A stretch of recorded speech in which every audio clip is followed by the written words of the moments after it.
Okay guys, let's continue. 2 Timothy chapter 1 verse 5, and I think it's a beautiful verse. I have been reminded of your sincere faith, which first lived in your grandmother Lois and in your mother Eunice, and I am persuaded now lives in you also. In this verse, Paul continues encouraging Timothy, this time by reminding him that he comes from and belongs to a strong family of faith, both physical and spiritual. Secondly, Paul reminds Timothy of the strong faith of his physical family. Although Acts 16 reveals that Timothy's father was a Greek, a Gentile, this verse tells us his Jewish mother and her mother, Lois, demonstrated sincere faith. Both Lois and Eunice were devout believers, raising Timothy to know the Torah and Jewish customs.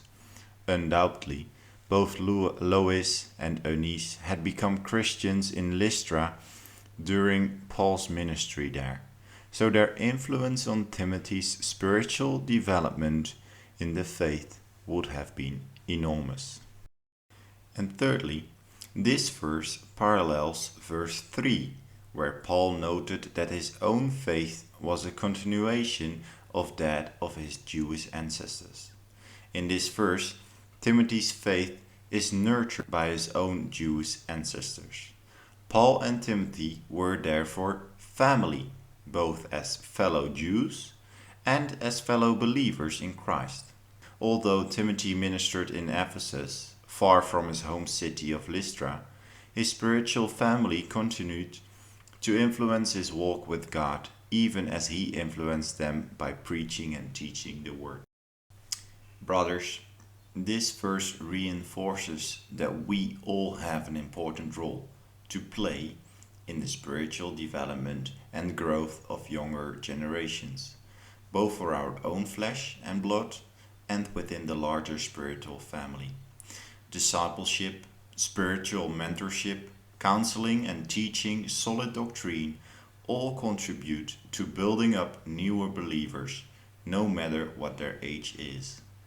When we think about how God used others to grow and build us up in the faith, we not only realize that we have a somber responsibility to do likewise for others less mature in the faith, but we also begin to lean into God to live righteously and sharpen our ability to communicate His word so that it impacts, convicts, transforms, and influences their lives. Let's take some time today to ask God to show us some ways that we can start stepping out in faith to build and strengthen the next generation to fight the upcoming spiritual battles they will most certainly face. May God bless you all.